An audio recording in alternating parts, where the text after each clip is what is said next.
Olá galera, tudo bom? Professor Diego Boing novamente, e hoje nós vamos falar de função afim e um caso particular que é a função linear, ok? Mas antes só um recadinho para vocês, né? Para que vocês possam realizar as atividades do Classroom.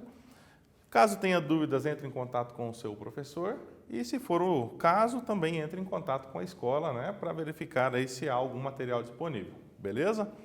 Então, a aula de hoje, função afim, função linear, coeficientes angular e linear, ok? Bom, para começar aqui, a gente vai com essa situação, né? Situação 1, diz assim, em uma confeitaria, o preço do quilograma do bolo é de R$ 35,20. O valor pago pelo cliente está em função da quantidade de quilogramas de bolo que ele compra. Vamos tentar entender. Eu chego então na confeitaria, peço 1 quilo desse bolo, vou pagar quanto por ele? R$ 35,20. Se eu compro 2 quilos, multiplica isso por 2. Se eu compro 3,5 quilos, multiplico isso por 3,5 e assim por diante, ok? Bom, o preço a pagar é o Y nesse caso. Por quê? Porque o preço depende da minha escolha, de quantos quilos de bolo eu quero comprar, tá? Então, o quilograma, a quantidade de bolo é o X, porque isso é a minha decisão, né? A minha escolha. E dependendo da minha escolha, eu tenho o valor do Y, né? Que é o preço a pagar, tá? Então, qual é a expressão que eu posso ter aqui, né? Qual é a lei de formação para que eu tenha, né, representando essa situação 1?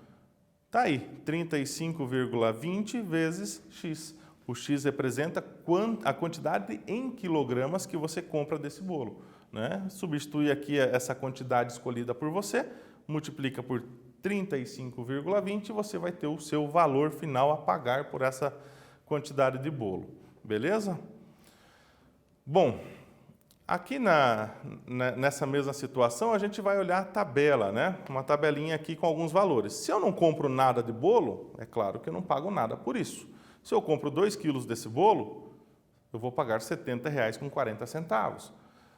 Se eu compro 4 quilos desse bolo, R$ 140,80 e assim por diante, né? Até chegar aí, né, na minha tabelinha, até chegar ao valor 10, né? 10 quilos desse bolo.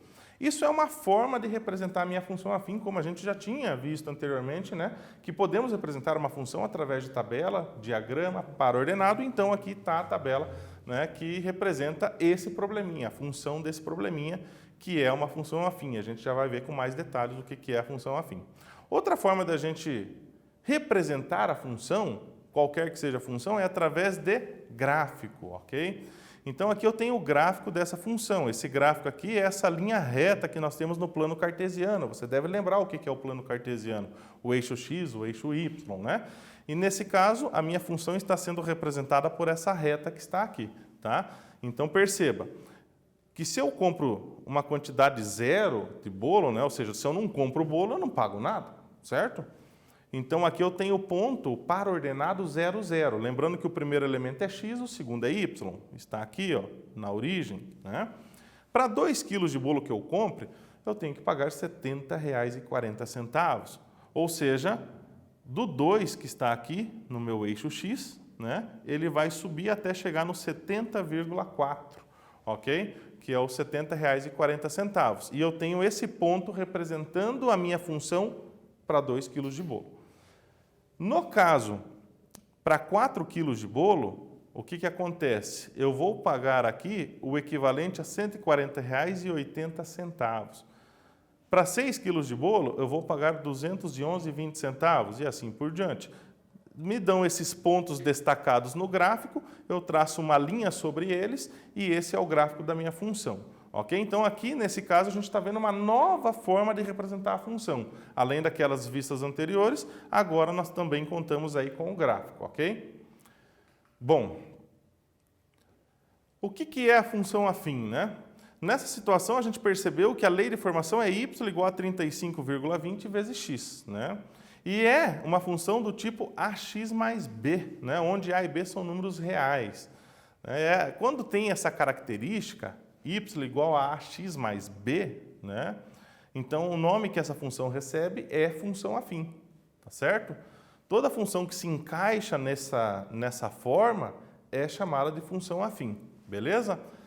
E essa função que eu tenho aqui, entre parênteses, y igual a 35,20x, se encaixa aqui, né? Que é o caso em que no lugar do A que eu tenho aqui é o 35,20 e no lugar do B, opa, mas não tem mais nada ali. Então, nesse caso, seria um caso particular em que o B é igual a zero, tá? A definição de função afim é essa, toda função cuja lei de formação é escrita dessa forma, y igual a x mais b, onde a e b são números reais quaisquer. O a, aquele que está multiplicando o x, é chamado de coeficiente angular e o b é chamado de coeficiente linear, ok? O b é um termo independente do x, não tem x multiplicando ele, tá? Ele também, às vezes, é chamado de termo independente, justamente porque não tem variável multiplicando ele, não tem x multiplicando ele, né? Então, y igual a x mais b é uma função afim, onde a e b são coeficientes, o angular e o linear. Perfeito? Anota isso aí que é importante para a gente no futuro. Vamos fazer aqui esse exemplo. A minha função aqui, a primeira função, y igual a 2x mais 1. Né?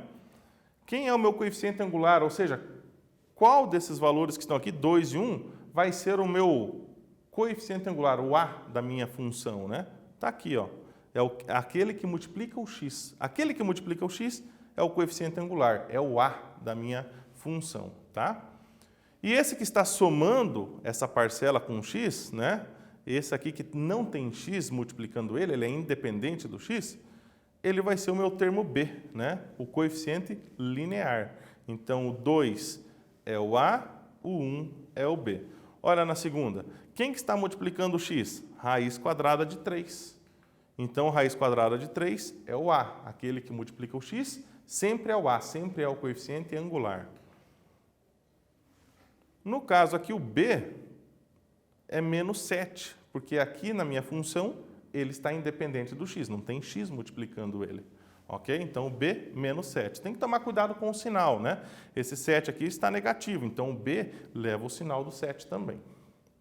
No próximo exemplo, aqui a gente pode perceber o seguinte, que não tem número multiplicando o x, pelo menos não aparente, né? Ele não está aparecendo. E quando isso acontece, nós dizemos que o coeficiente angular é 1, o a vale 1 nesse caso. E o b vai ser o menos 10, tá? Nesse outro caso aqui, eu vou pedir para explicar para vocês aqui no quadro, pelo seguinte, como trata-se de função que tem a fração, nós temos que lembrar de uma propriedadezinha bem básica. Acompanhe aqui comigo. Aqui, no caso, eu tenho a função que é igual a x menos 1 sobre 2, certo? A propriedade que eu tenho que utilizar aqui é que quando eu tenho adição ou subtração, eu posso separar isso em duas frações. Então, ficaria x sobre 2, o sinal aqui de negativo, e 1 sobre 2, tá?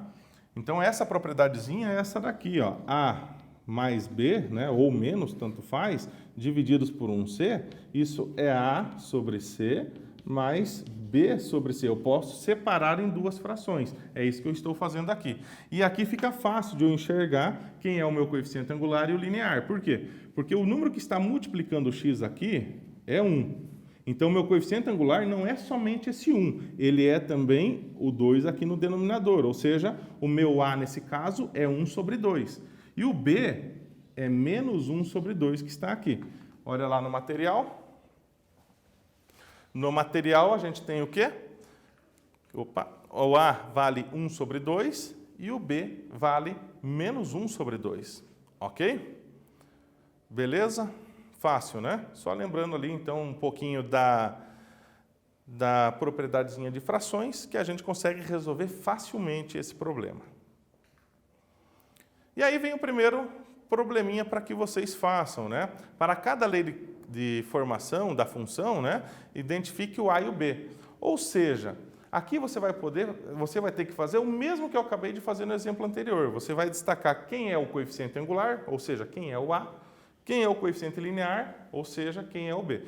Olha para a função e escreva do ladinho o valor do A e o valor do B. E eu já volto com a correção.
Então, conseguiram?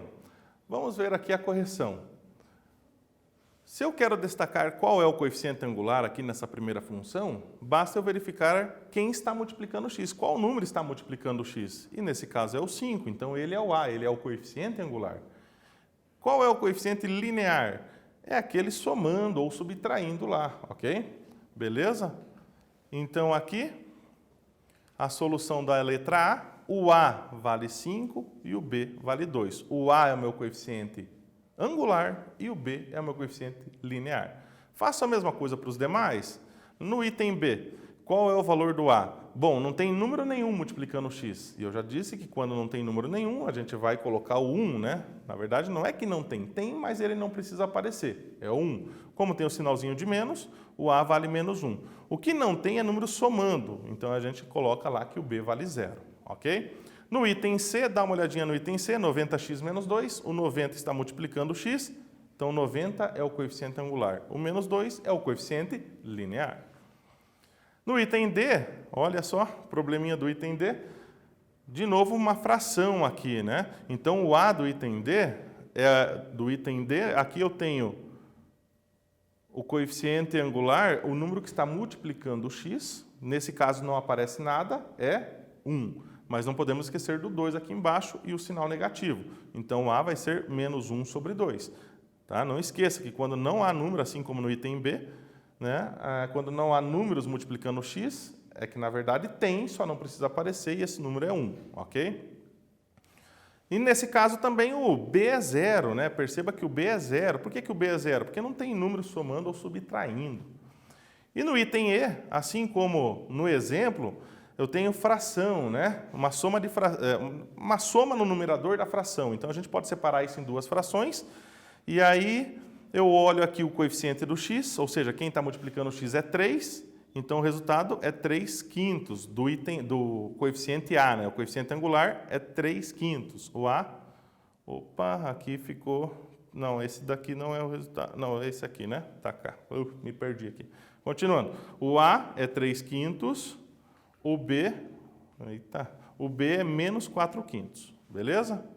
Então, o A ficou 3/5, o que está somando a parte com x ali é o menos 4. Então, menos 4/5 é o B, beleza?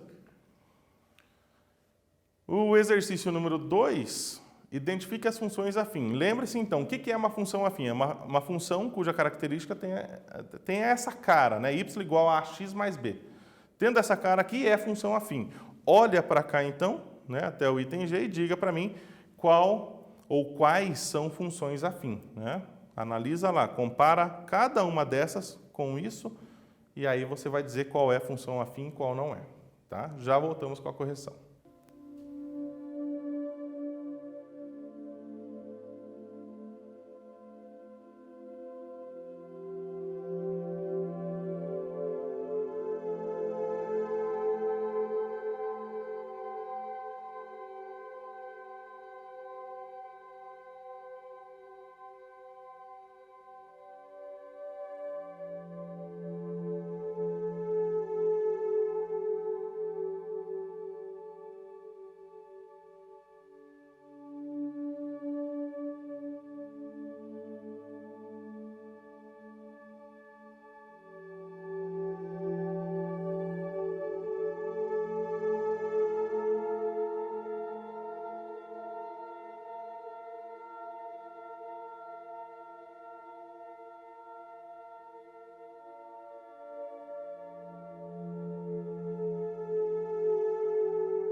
Então, pessoal, conseguiram?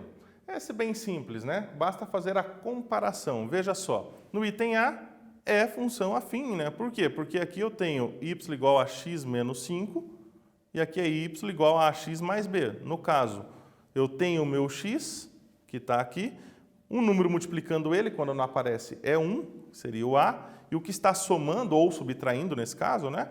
O menos 5 seria o valor do B, beleza? Então, o A é, sim, função afim. O B é a mesma coisa, só está trocado a ordem aqui, porque o x normalmente aparece antes do termo sem o x.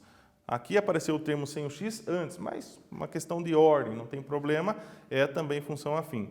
Y igual a x também é uma função afim, o A vale 1, o B vale 0, nesse caso, né? É também. E no item D, será que o item D é uma função afim? Não, né? Por quê? Porque aqui aparece o x elevado ao quadrado. Tem x elevado ao quadrado aqui? Não, aqui só tem x. X que multiplica o A, mais somado ali o B, né? Somado com o B. Então, não tem nada de x ao quadrado aqui na forma geral da função afim. Se não tem x ao quadrado, isso aqui não é uma função afim. Nesse caso, sim, é uma função afim, só tem o x e o termo somando ou subtraindo, né? Nesse caso, também. E nesse caso aqui, y igual a x ao quadrado, não tem x ao quadrado aqui, então não pode ser afim, ok? Beleza? Assim ficou então. O primeiro é, o segundo é, o terceiro é, o quarto não, o quinto e o sexto são, e o sétimo não é função afim, beleza? Função linear, né? Vamos falar um pouquinho da função linear. Pelos exemplos que a gente viu, até por esse exercício que a gente viu, você pode perceber que algumas funções têm o coeficiente linear, o b, igual a 0, certo? E toda vez que o b for igual a 0, nós temos a função chamada de linear, que é um caso particular da função afim. A função linear é uma função afim, onde o coeficiente linear, o b, tem que ser igual a 0. Beleza? Vamos lá.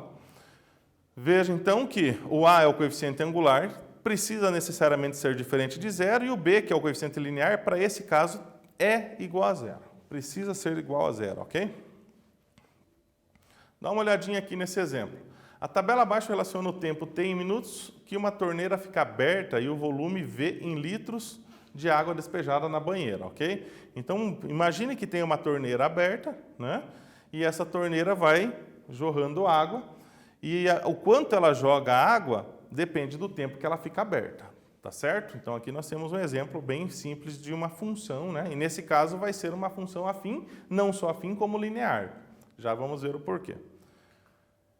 Lá, responda. Qual é a fórmula matemática que relaciona o volume V e o tempo? Bom, se para cada 1 minuto essa torneira fica aberta jorrando 9 litros d'água, significa então que 2 minutos dá 18, 3 minutos dá 27 e 4 minutos 36 litros d'água, certo? Ou seja, para cada minuto, mais 9.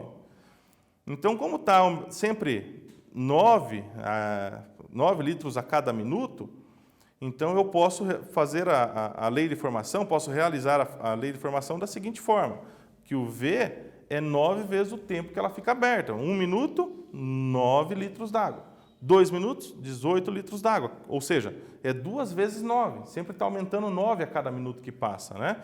Para 3 minutos, mais 9 litros. Então, dão 27. Para 4 minutos, mais 9 litros. E assim vai, né? Então, a gente pode colocar como lei de formação V igual a 9t, e isso é uma função linear. Por que é uma função linear? Porque o termo b dela aqui, o coeficiente linear, é 0. Né? Essa aqui é uma função que o volume depende do tempo, né? Aqui seria assim, o y seria o volume e o x seria o meu tempo, né? Para uma função que a gente definiu lá no início.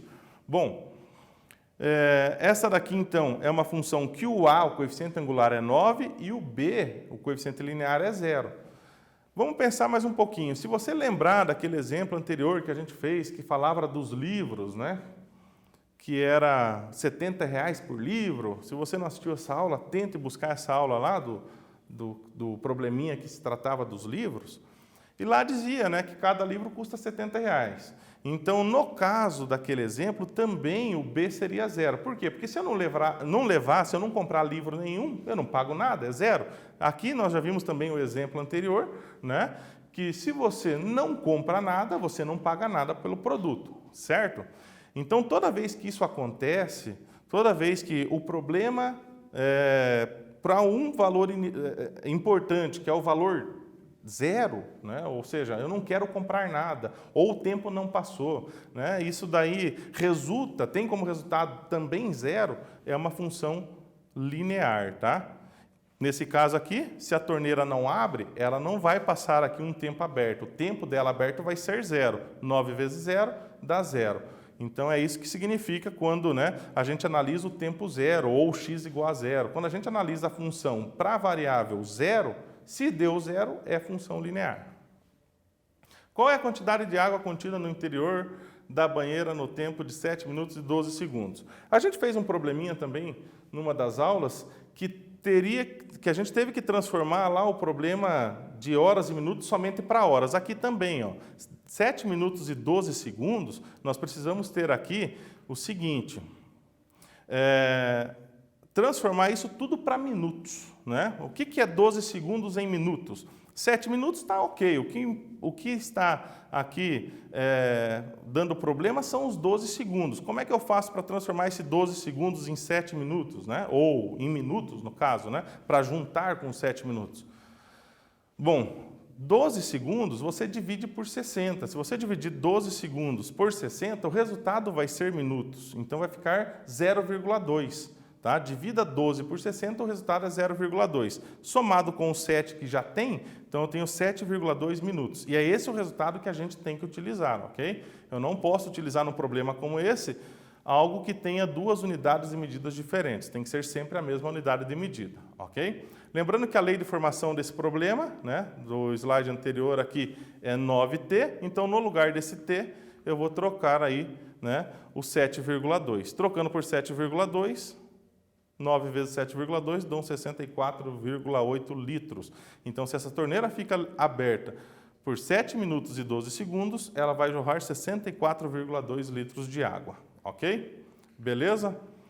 Qual é o tempo necessário para que o volume de água da banheira seja de 76,5? Né? Agora, perceba que a pergunta é um pouquinho diferente. Se você voltar aqui, ele pede para você qual é o volume ou a quantidade de água despejada em 7 minutos e 12. Agora ele deu um problema aqui para você, o seguinte, olha, a torneira despejou 76,5 litros de água. Qual foi o tempo que essa torneira ficou aberta? Ok? Pegamos de novo a lei de formação. Agora, no lugar do volume, o volume não foi 76,5, substituímos o volume por 76,5. No lugar do volume, 76,5. A minha lei de formação é essa. Né? 76,5. E aí aqui nós usamos o princípio multiplicativo, dividindo tudo por 9. Eu tenho então que 76,5 divididos por 9 vai dar 8,5 minutos. Ou seja, 8,5 minutos são 8 minutos e meio. 8 minutos e 30 segundos, ok? Está lá o tempo para vocês. Agora para vocês, que vocês tentem fazer esse daqui, né? Que uma empresa de telefonia fixa anuncia ligações interestaduais a 20 centavos o minuto, né? Para cada minuto que ele fica no telefone, ele paga 20 centavos. E aí, 2 itens para vocês responderem. Quanto custa uma ligação com duração de 10 minutos? E o item B, qual é a lei de formação da função afim que representa esse problema? Nesse caso, você vai perceber também que é uma função linear. Por quê? Porque se eu não falo minuto algum, se eu nem mexo no telefone, vou pagar quanto? 0, ok? Beleza? Então, vamos dar um tempinho para que vocês façam e já volto aqui para corrigir o problema.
Então, pessoal, conseguiram resolver esse? Tranquilo, né? Vamos para a correção.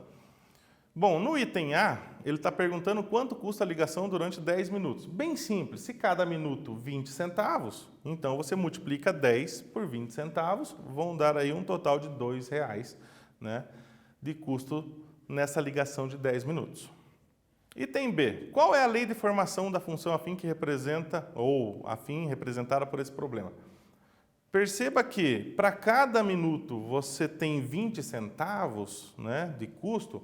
Você pode interpretar o coeficiente angular, aquele coeficiente A, lembra do A e o B? O coeficiente A, ele é justamente essa variação por unidade de medida, nesse caso, por minuto. A cada minuto aumenta quanto? 0,2, né? Ou seja, 20 centavos. Então, isso fica fácil da gente escrever a lei de formação do problema. Imagine que o custo seja Y, o X seja ali a quantidade de minutos falado, né? Durante a ligação. Então, o meu custo é essa quantidade de tempo que eu falei no telefone multiplicado por 20 centavos. Lembrando que esse tempo aqui tem que estar em minutos, né, já que é cobrado por minuto e não por outra unidade. E veja então, né, que ficou aqui x vezes 20, 0,2, né? 0,2 representa os 20 centavos, então fica y igual a x vezes 0,2 ou 0,2 vezes x. Beleza? Essa é a lei de formação, então, né, que voltou para o próximo slide, porque aqui é o mesmo problema, só que agora é o item C e D, e eu vou esperar que você também tente fazer, para depois fazer a correção. Voltamos já.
E aí, pessoal, pensaram no problema?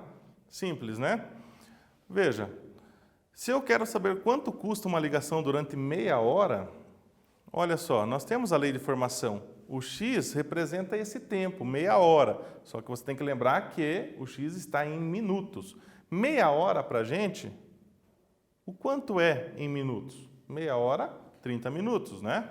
Olha só. Meia hora, 30 minutos. Então, é o 30 que eu vou trocar aqui no X. Substituindo o X por 30, 0,2 vezes 30, um total de R$6, ok? Então, essa ligação de meia hora custa aí R$6.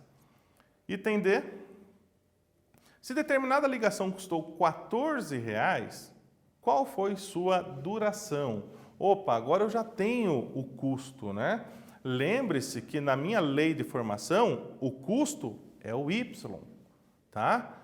Então, esses R$14 eu não vou substituir no X, agora eu tenho que substituir no Y. Substituindo 14 no Y, olha só, substituiu, fica 14 igual a 0,2 vezes o X, dividindo tudo por 0,2, ou antes trocando os membros da igualdade aqui, né? O 14 foi para lá, o 0,2 veio para cá, porque na verdade não importa, né? Se é 14 igual a 0,2 ou se é 0,2x igual a 14. A ordem aqui também não importa muito, só troquei a ordem e agora sim, dividindo por 0,20 ou 0,2, que é o mesmo número, né? 14 dividido por 0,2 dá um total então de 70 minutos, que também pode ser dito 1 hora e 10 minutos. Beleza? Simplesinho, né? Então, na aula de hoje, vimos um pouco sobre função afim, função linear, né? E aí sobre os coeficientes angular e linear, certo? Então, a gente se vê na próxima aula. Um abraço a todos. Tchau.